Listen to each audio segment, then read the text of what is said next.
Çfarë ju nevojitet më shumë pikërisht në këtë çast? Një shkollim i mirë? Një punë e mirë? Një karrierë?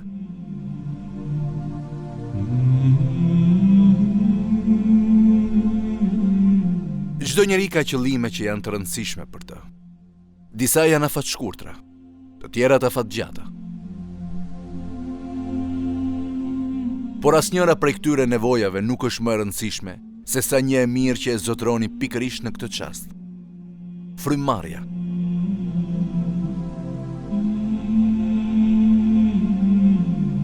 Nëse nuk do të merrni dot frym, ju do të hiqni dorë nga gjithçka që zotroni, vetëm të merrni frym sërish. E pas një minuta apo më shumë do të kishit humbur vetdijen.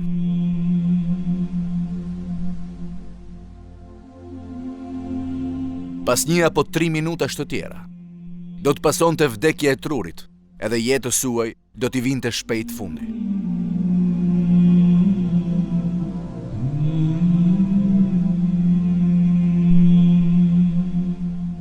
Çmirësi e madhe është frymëmarrja. Çdo njëri prej sistemeve që ju mundson juve frymëmarrjen është një mrekulli më vete.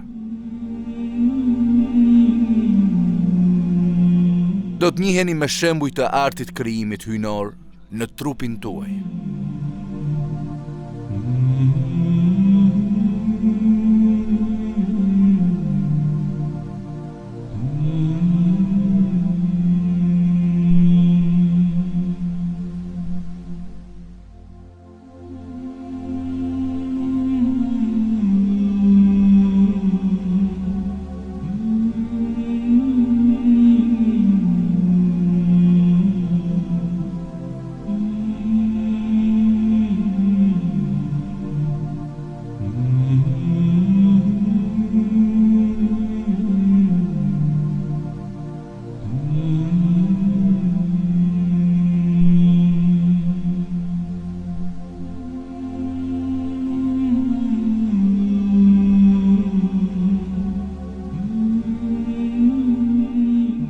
Mrekullia te frymëmarrja.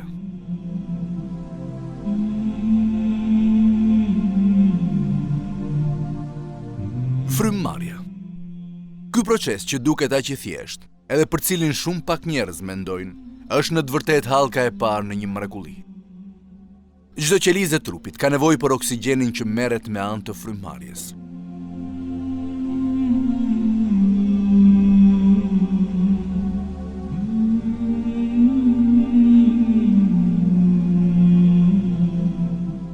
Rrahjet e zemrës suaj, lëvizjet e muskujve, ndarja e qelizës, mendimi. Asnjëra prej këtyre nuk do të ishte e mundur pa oksigjenin.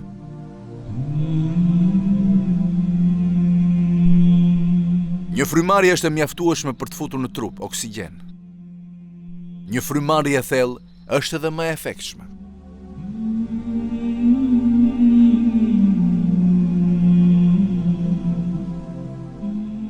Në një frymëmarrje të tillë, oksigjeni arrin me shpejtësi në mushkëri, ku do të vendoset në mjetet transportuese të projektuara posaçërisht për të. Këto mjete do të përhapin oksigjenin nëpër të gjithë trupin, edhe ai do të përbëjë një burim jete për secilin prej 100 trilionëve apo më tepër qelizave të trupit.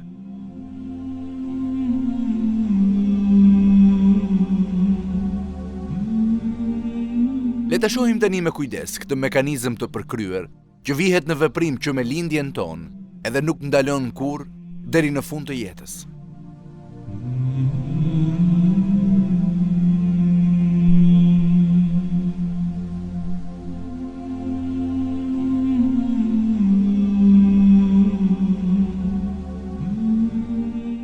Hunda.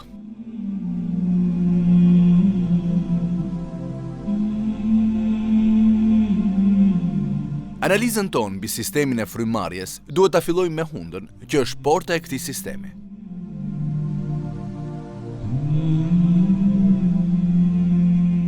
Ne mendojmë shpesh për aftësinë e hundës në nuhatje. Por ajo ka edhe një tjetër funksion të rëndësishëm. Ajrin që ne thithim, hunda e bën të përshtatshëm për mushkërit. Ajo ka një ndërtim të mrekullueshëm aerodinamik. Hunda punon si një njësi e përsosur e kondicionimit të ajrit, edhe pjesa e saj e brendshme është e pajisur me filtra të veçantë. Struktura e lakuar e hundës mundëson lëvizjen e ajrit brenda saj. Kështu që ajri ngrohet edhe njomet nga mukoza e hundës.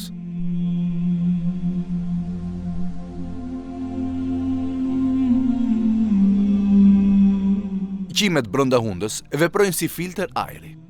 Rreth 20 miliard trupa të huaj, si pluhuri, bakteret edhe polenet, pengohen prej këtyre qimeve në vrimat e hundës. Ato grimca të dëmshme që arrin t'i kalojnë këto pengesa, kapen nga një mekanizëm i dytë mbrojtës, sekrecioni i njohur me emrin mukozë.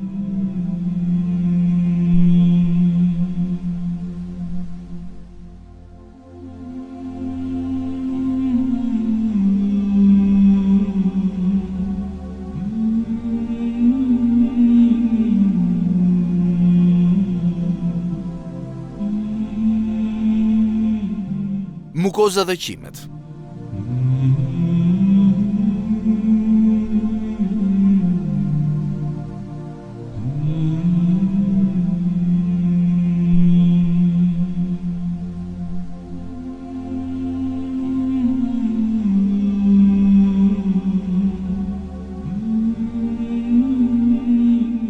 Zona e sipërme dhe kanali i frymëmarrjes janë të mbuluara me një substancë viskoze, të rrëshitshme, të quajtur mukozë. Kjo i mban të lagështa rrugkalimet e ajrit. Ajo pengon gjithashtu substancat e dëmshme që të mos arrijnë në mushkëri.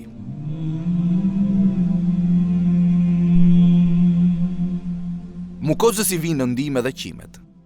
Secila prej tyre ka veprim shtytës, edhe e transporton mukusin bashkë me trupat e huaj që ngjiten në të, drejt faringut. Ato ngjiten bashkë me trupat e huaj, edhe pas kësaj ngjitjeje, kur arrin në stomak, shkatërohen prej acideve të tij.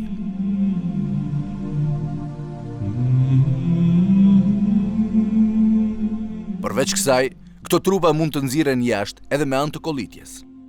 Një kollë e fortë mund të arrijë shpejtësi deri në 960 km/h. Kjo është vetëm një prej provave se sa masat kujdesshme janë marrë për mbrojtjen e sistemit frymëmarrjes.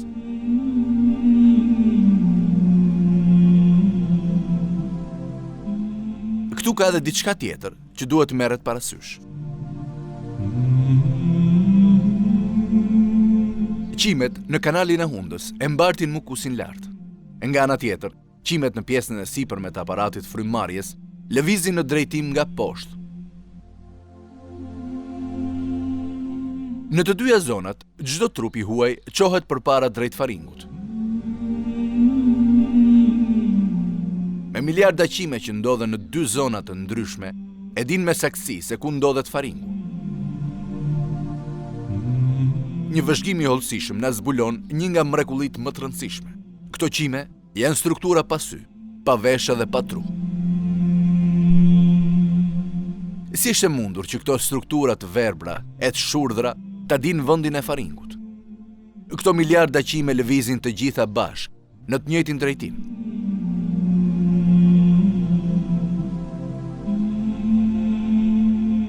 Që mëson këto qime të lëvizin të tëra njëherësh në të njëjtin drejtim?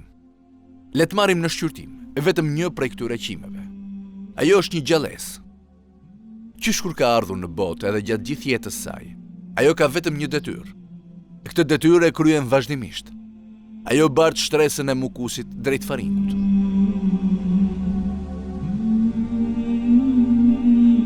Është Zoti i gjithfuqishëm, ai që e krijoi njeriu në formën më të përsosur, edhe që ua ka ngarkuar këtyre strukturave këtë detyrë. Këto struktura të mrekullueshme e zbatojnë atë për cilën Zoti i ka projektuar, edhe punojnë ditë e natë për të mbrojtur mushkëritë tuaj nga trupat e huaj. Një shqyrtim i vëmendshëm i strukturës së qimeve e bën edhe më të qartë shkallën e kësaj mrekullie. Në mikroskop, këto qime u ngjasojnë fijeve të imta të flokëve.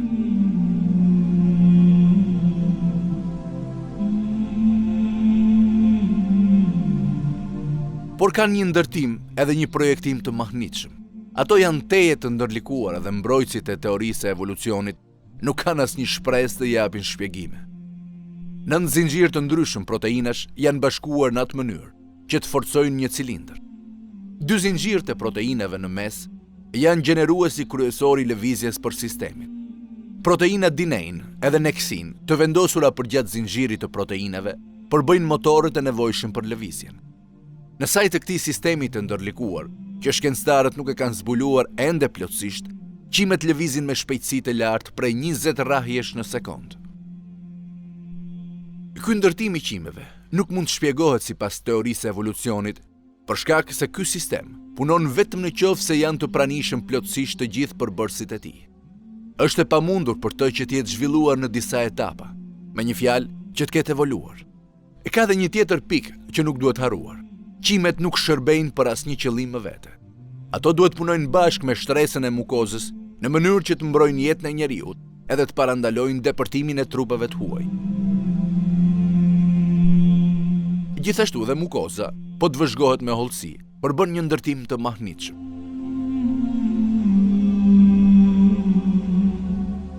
Shtresa e mukozës është mjaft e hollë. Ju mund të shihni një vizore 30 cm të gjatë. Tani le ta shohim këtë vizore në një largësi prej 1 mm. Tani le ta ndajmë 1 mm në 600 pjesë.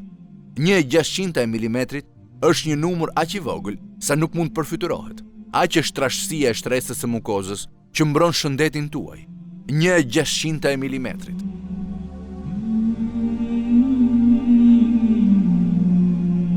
E veç kësaj, kjo shtresë e hollë përbëhet nga 2 nënshtresa të ndara.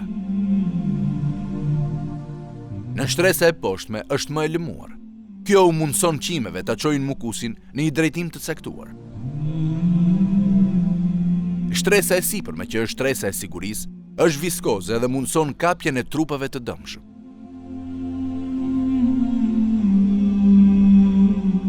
Këto 2 shtresa nuk bashkohen kurrë edhe as nuk ndorrojnë vendet.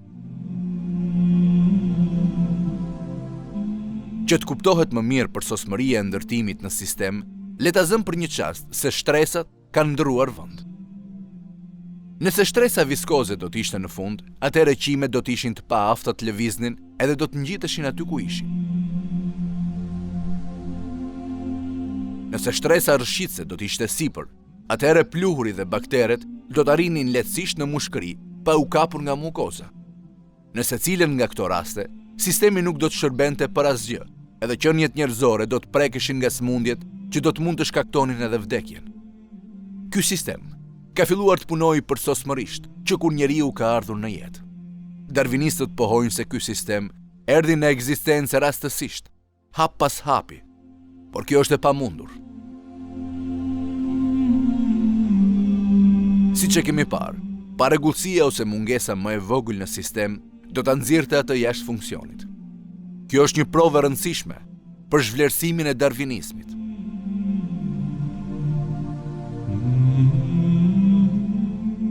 Qimet që ju shërbejnë juve ditë e natë, mukoza me ndërtimin e saj të veçantë dhe struktura aerodinamike brenda hundës, janë të gjitha prova të një të vërtete shumë të rëndësishme, që ne jemi krijuar nga Zoti. Mjeshtria dhe ndërtimi që vërehet në çdo pjesë të trupit tuaj janë prova të fuqisë së Zotit. Në një varg nga Kurani, ai pohon: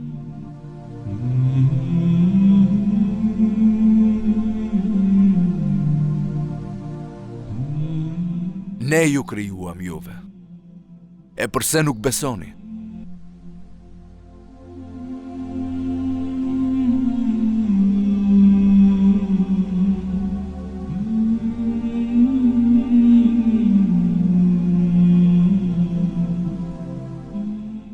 Laringu.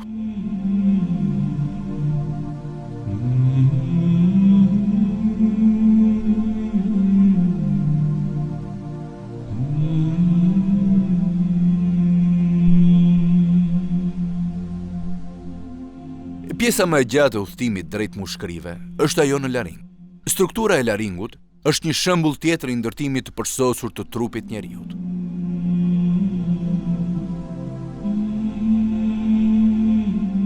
Muret e laringut janë të përforcuara me unaza kërcore në formë C-je. Kjo mundson lëvizje në drejtime të ndryshme. Nëse laringu do të ishte i ndërtuar vetëm prej mishi, butësia e tij do të çonte her pas here në bllokime. Kjo do ta bënte të pamundur frymëmarrjen tonë.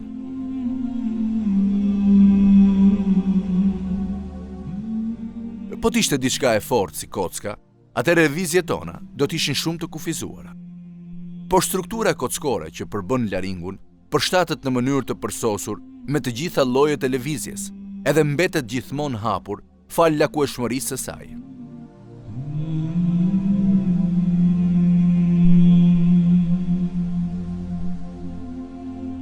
Në hyrjen e laringut ka dhe një tjetër ndërtim të veçantë.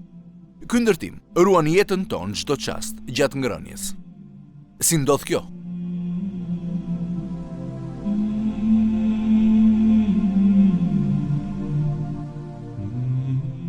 Ezofagu dhe laringu shtrihen përgjatë grykës. Ndonjëri mund të mendojë se kur jemi duke ngrënë, ushqimi do të na ngecë në laring, edhe do të na zërë frymën. Por diçka e tillë nuk ndodh. Megjithse ne vazhdojmë të hamë e të marrim frymë, ushqimi nuk ngec në laring. Pra çfarë është ajo që na mbron gjatë ngrënies?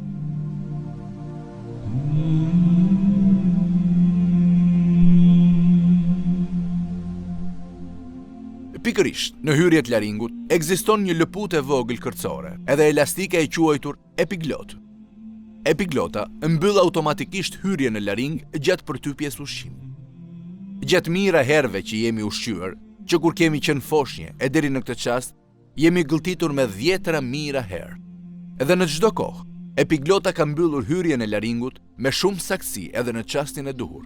Megjithse ne vetë nuk jemi në dieni të pranisë së kësaj lëpute, edhe nuk kemi asnjë kontroll mbi të, ajo na ka shpëtuar kudoherë jetën duke mbyllur hyrjen e laringut në çastin e duhur.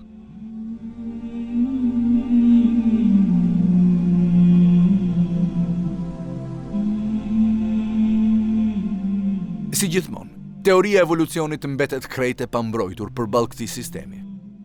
Është e pamundur që një sistem kaq i rëndësishëm, mungesa e cili do të ishte vdekjeprurse për jetën njerëzore, të ndërtohej rastësisht, hap pas hapi. Në mungesën e këtij sistemi, një qenie njerëzore do të mbytej që me kafshatën e parë. Kjo është një provë tjetër, që Zoti i madhëruar krijoi të gjithë tiparet që zotërojnë qeniet njerëzore.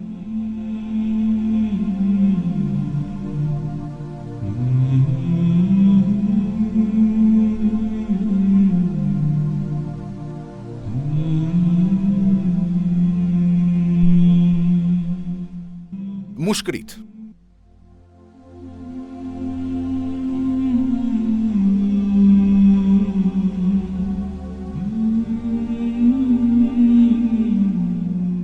Indet e trupit, gjatë përmbushjes së detyrave të tyre të përditshme, prodhojnë dioksid karboni. Ky dioksid karboni largohet nga indet me anë të gjakut. Gjaku i ngarkuar me dioksid karboni është i papastër.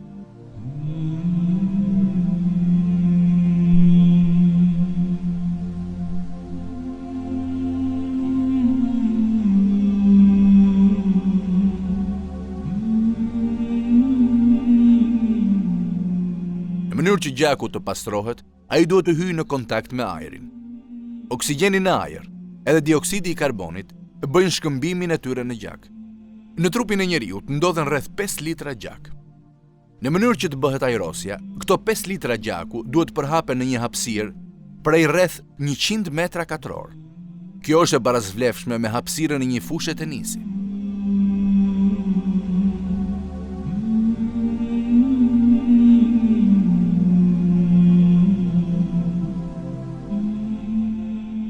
Secili prej jush që po sheh këtë film, zotëron një hapësirë me madhësi sa fusha e tenisit të ngjeshur në mushkëritë e tij. Dhe kjo fal artit edhe mjeshtrisë së jashtëzakonshme të krijimit hyjnor.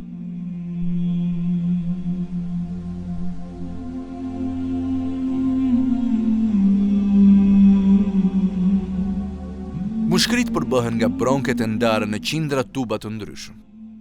Në fund të secilit prej këtyre bronkeve janë alveolat ose qeset e ajrit me madhësi sa një kokë gjilpëre. Një mushkëri të shëndetshme ka rreth 300 milion prej këtyre qeseve të ajrit. Hapësira e përgjithshme e sipërfaqes tyre është e barazvlefshme me atë të një fushe tenisi. Kalimi i ajrit përmes bronkeve bën mbushjen e alveolave. Alveolat janë të mbuluara me një rrjet të dëndur kapilarësh që janë enët më të vogla të gjakut. alveolat dhe kapilarët janë të ndara nga njëra tjetra me një membran të hollë. Kjo membran mundëson shkëmbimin e gazeve midis gjakut edhe ajrit. Këtu bëhet shkëmbimi midis dioksidit karbonit në gjakun e papastër edhe oksigjenit të ajrit. Edhe gjaku i papastër pastrohet në alveola. Sistemi që mundëson pastrimin e gjakut tuaj me anë të çdo frymarrje është i ndërtuar në qesen e ajrit që nuk është më e madhe se sa një kokë gjilpëre. Fakti që ju keni 300 milion të tilla në kreharor dhe ato të gjitha kryejnë funksionet e tyre gjatë gjithë kohës, është një provë tjetër e mjeshtërisë së pakrahasueshme të krijimit të Zotit. Tani le të shohim me vëmendje këto alveola me madhësi sa koka e gjilpërës dhe të dëshmojmë edhe një herë për sosmërinë e krijimit hyjnor.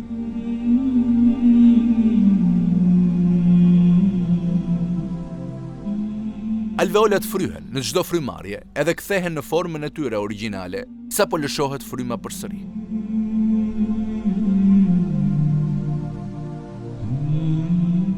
Sipërfaqja e brendshme e alveolave është e veshur me një shtresë të hollë uji edhe molekulat e ujit krijojnë një trysni sipërfaqësore. Trysnia sipërfaqësore varet kryesisht nga forcat e tërheqjes së ndërsjellë mes molekulave të ujit. Trysnia sipërfaqësore e formuar nga uji që vesh alveolat mund të shkaktojë prishjen e alveolave gjatë frymarrjes. Për këtë arsye, do të duhej që ne në kushte normale të harxhonim energji të madhe edhe të duronim shqetësime të konsiderueshme në mënyrë që alveolat të tkurren në çdo frymarrje dhe të bymehen përsëri. Por ne arrim të marrim frymë në mënyrë të rehatshme dhe të përsosur, pa u munduar as pak. Cila është e fshehta e kësaj? Shkencëtarët që kanë kërkuar përgjigjen e kësaj pyetje janë ndeshur me një mrekulli shumë të rëndësishme. Ekziston një mekanizëm ndihmësi vendosur brenda secilës prej 300 milion alveolave për t'i shërbyer trupit njeriut. Këto njihen si qelizat e tipit 2.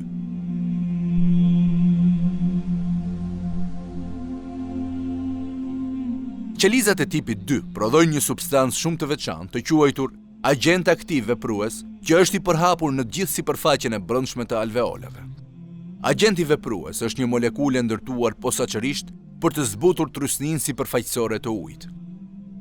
Fal kësaj molekule, bëhet e mundur ruajtja e mbylljes së alveolave nga brenda. Në këtë pikë, duhet kemi parasysh se qelizat e tipit 2 nuk kanë sy, vesh, sistem nervor apo aftësi për të menduar dhe se ato janë të padukshme për syrin e njeriut. Si është e mundur që kjo substancë e di që alveolat do të dëmtohen si pasojë e trysnisë sipërfaqësore? Tani ju mund të shihni formulën kimike të agentit aktiv veprues.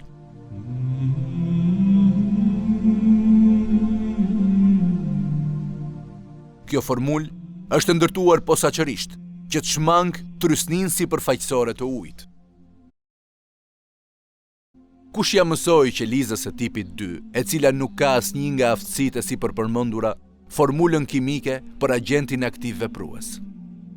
Pse ajo ja kushton gjithë jetën e saj prodhimit të kësaj substance?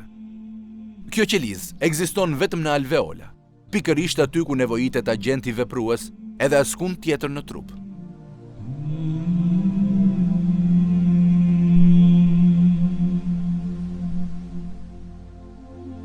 Përse nuk gjendet në ndonjë organ tjetër, por vetëm aty ku nevojitet, brenda alveolave? Numri i këtyre pyetjeve rritet nëse vazhdohet të studiohen alveolat, meqense qelizat e tipit 2 nuk janë punëtorët e vetëm besnik në alveola. Ka qelizat të tjera ndihmëse të vendosura brenda alveolave. Makrofagët, për shembull. Ndonjë trup i huaj që arrin të shpëtojë masave të sigurisë në aparatin e sipërm të frymarrjes edhe mbërrin në mushkëri, paraqet një rrezik serioz.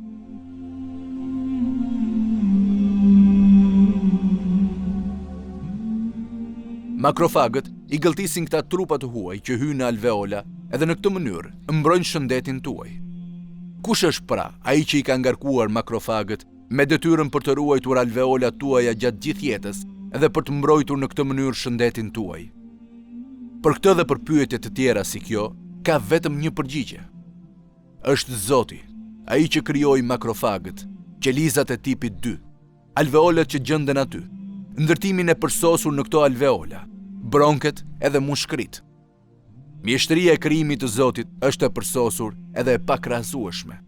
Përmes një vargu nga Kurani, Zoti na thot: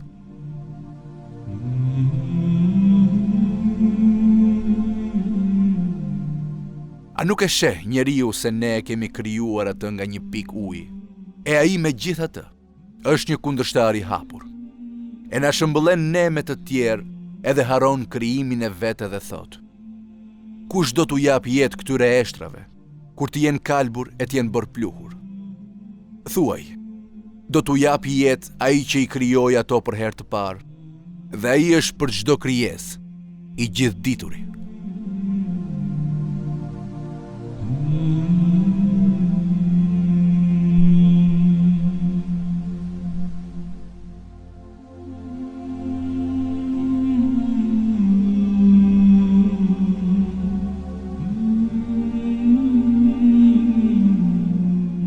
Hemoglobina.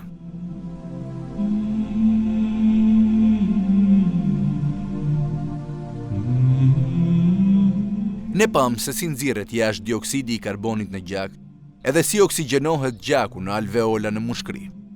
E veç kësaj, ka një largësi të konsiderueshme midis alveolave edhe indeve të tjera të trupit tuaj.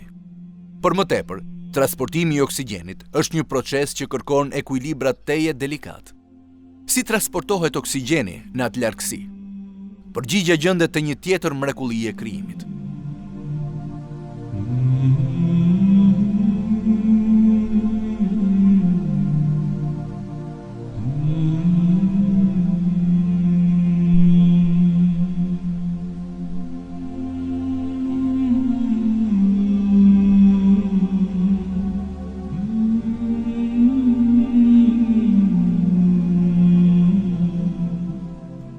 Oksigjeni që hyn në alveola ndeshet me qelizat përgjegjëse për transportimin e tij në çastin që bie në kontakt me gjakun.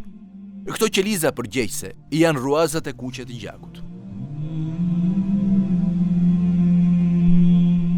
Brenda ruazave të kuqe të gjakut ekziston një proteinë mjaft e veçantë, hemoglobina. Çdo ruazë kuqe gjaku përmban rreth 250 milion molekula hemoglobine. Kjo proteinë e quajtur hemoglobin është një mrekulli e krijimit, e ndërtuar posaçërisht për thithjen e oksigjenit. Ajo përmban 4 atome hekuri. Këto atome e tërheqin oksigjenin si një magnet. Kështu që oksigjenit i duhet të përshkrojë një rrugë të gjatë në gjak.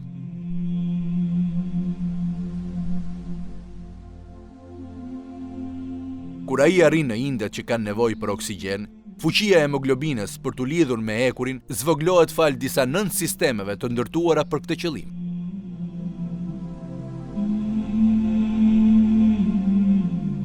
Dioksidi i karbonit, i prodhuar nga qelizat, transportohet në mushkëri me anë të hemoglobinës edhe sistemeve të ndërlikuara.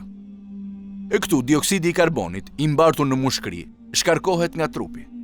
Ky shkëmbim i oksigjenit edhe i dioksidit të karbonit vazhdon pa ndërprerje për çdo sekond të jetës sonë.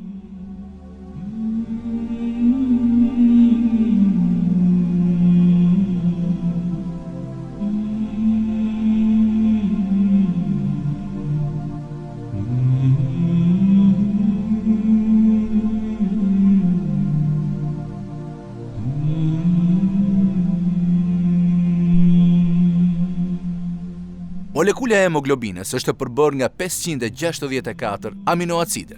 Në zonën qendrore ndodhen 4 atome hekuri, që janë përgjegjëse për transportimin e oksigjenit. Struktura tridimensionale e hemoglobinës edhe rendi i aminoacideve janë projektuar posaçërisht për transportimin e oksigjenit. Ndryshimi i ndonjërit prej këtyre aminoacideve apo i strukturës tridimensionale të hemoglobinës do ta bënte të pamundur transportimin e oksigjenit edhe përmbushjen e detyrës prej saj. Po ashtu si hemoglobina, edhe nën sistemet që punojnë me të, kanë një ndërtim të përkryer.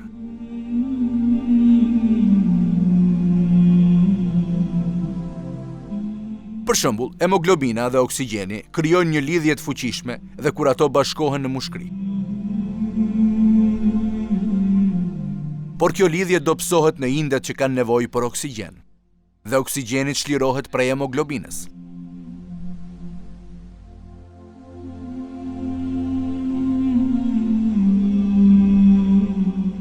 Sistemi është planifikuar deri në hollësitë më të imta. Nëse lidhja midis oksigjenit dhe hemoglobinës në mushkëri do të ishte e pamjaftueshme, atëherë oksigjeni nuk do të kombinohej me hemoglobinën edhe nuk do të mund të çohej tek indet, të cilët kanë nevojë për të. Këto inde do të fillonin të vdisnin.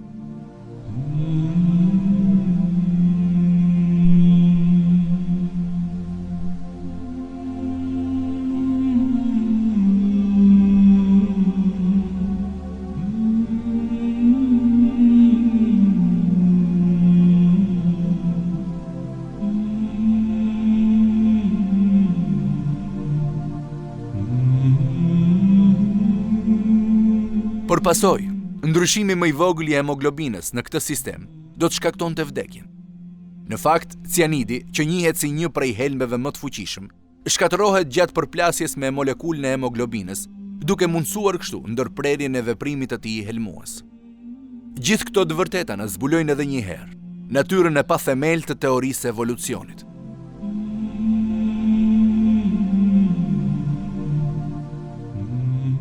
Teoria e evolucionit pretendon se qeniet e gjalla i kanë fituar tiparet e tyre gradualisht, hap pas hapi. Por ashtu si miliona sisteme të tjerë në organizëm, edhe sistemi i transportimit të oksigjenit mund të funksionojë vetëm nëse është ndërtuar në një mënyrë të përkryer. Edhe ndryshimi më i vogël i hemoglobinës, që përbën vetëm një pjesë të gjithë sistemit të transportimit të oksigjenit, do të shkaktonte që sistemi të mos funksiononte në tërësinë e tij. Për këtë arsye, është e pamundur që hemoglobina dhe sistemi i transportimit të jenë rrjedhoja e evolucionit. Edhe një molekulë hemoglobine në vetvete është dëshmi e dështimit të teorisë së evolucionit, edhe një provë e përsosmërisë së krijimit të Zotit.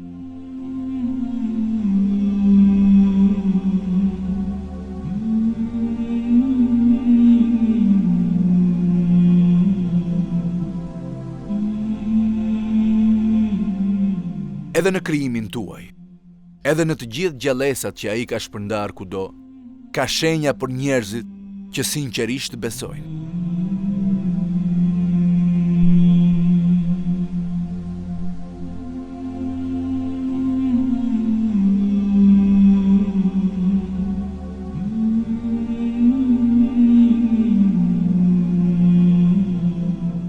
Truri.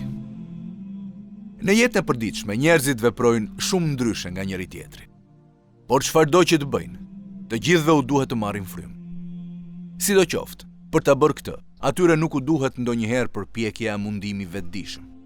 Njerëzit marrin frymë vazhdimisht, që nga çasti i lindjes, edhe kur janë duke fjetur.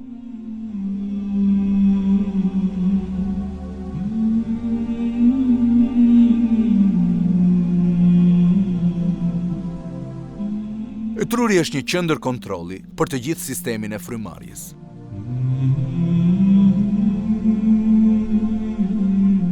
Një grup nervash në bazën e trurit edhe në zonën e palcës në tru drejtojnë sistemin e frymarrjes. Nervat në palcë dërgojnë komanda tek muskujt për t'u tkurrur për 2 sekonda. Kur muskujt kuren, bëhet mbushja e mushkërive me ajër. Pas kësaj, sinjalet nervore nga palca ndërpriten për 3 sekonda.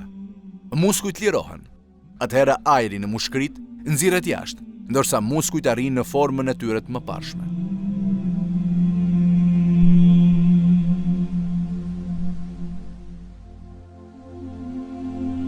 Në ndrejtimin e palcës, për të marrë frymë duhet 5 sekonda. 2 sekonda për thithjen, edhe 2 sekonda për nxjerrjen e ajrit.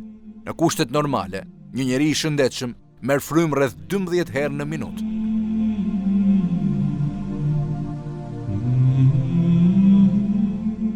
Por kjo rritet në rrethana të caktuara.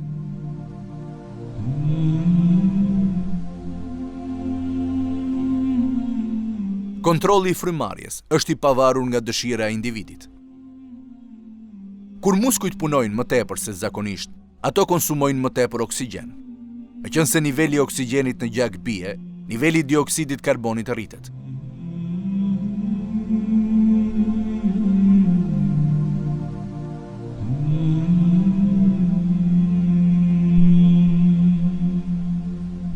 Qelizat e muskujve nën trysni lëshojnë acid laktik.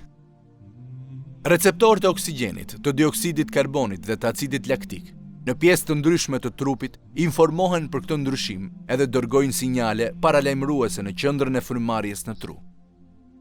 Kur sinjalet arrijnë në palc, neuronet e frymëmarrjes dërgojnë komandat e muskujt e kraharorit edhe bëjnë që ata të punojnë më shpejt.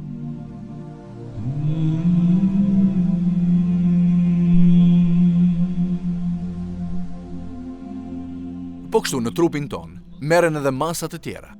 Për shembull, zemra fillon të rrahë më shpejt. Porët e lëkurës hapen që të balancojnë rritjen e temperaturës së trupit edhe kanë prirjen të aftohin organizmin. Kur trysnia e muskujve ngrihet, të gjithë sistemet kthehen gradualisht në gjendjen e tyre normale.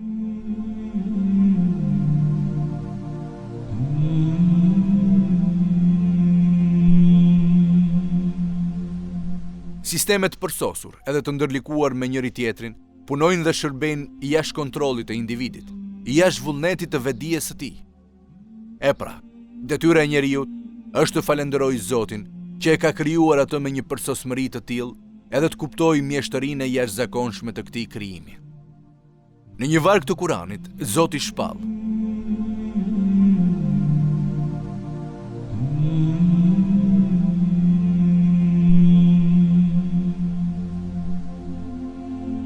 Ai është Allahu, krijuesi, shpikësi, formësuesi. Ati i përkasin emrat më të bukur. Gjithçka në qiejje në tokë e madhëron atë, e ai është i gjithfuqishmi, i gjithdituri.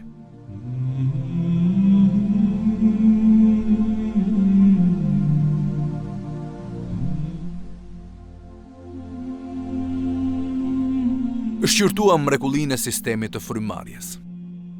Sistemin e kondicionimit të ajrit në hund, mekanizmin mbrojtës në aparatin e frymëmarrjes, qimet brenda këtij sistemi që shërbejnë për gjithë jetën, mukozën që punon bashkë me qimet, ndërtimin e laringut, epiglotën që mbyll rrugët e frymëmarrjes kur ham, hapësirën dhe madhësinë e fushës së tenisit brenda kreharorit tuaj, alveolat jo më të mëdha se sa një kokë gjilpëre, qelizat e veçanta brenda këtyre alveolave, ruazat e kuqe të gjakut që janë përgjegjëse për transportimin e oksigjenit, proteinën e mrekullueshme të hemoglobinës, tërheqjen midis oksigjenit edhe hekurit edhe mënyrën e habitshme se si balancohet kjo tërheqje, sistemin e transportimit të dioksidit karbonit, sistemin e veçantë të nervave që kontrollojnë frymëmarrjen jashtë vullnetit të individit, si dhe u njohëm me sisteme të tjera që ndihmojnë qeniet njerëzore të marrin frymë.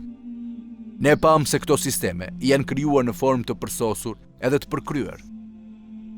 Çdo herë që një njeri merr frymë, ai përjeton një mrekulli të madhe, çka imponon mirënjohje ndaj Zotit të madhëruar. Njerëzit duhet mendojnë rreth kësaj të vërtete, edhe ta falenderojnë Zotin që na mundson frymëmarrjen edhe na dhuron bekime pafund, teksa ka ende kohë para se të mbërrijë frymëmarrja e fundit. Në Kur'an ai urdhëron: O njerëz, adhurojeni Allahun, Zotin tuaj, që ju krijoi ju dhe ata që ishin para jush, në mënyrë që të jeni të devotshëm.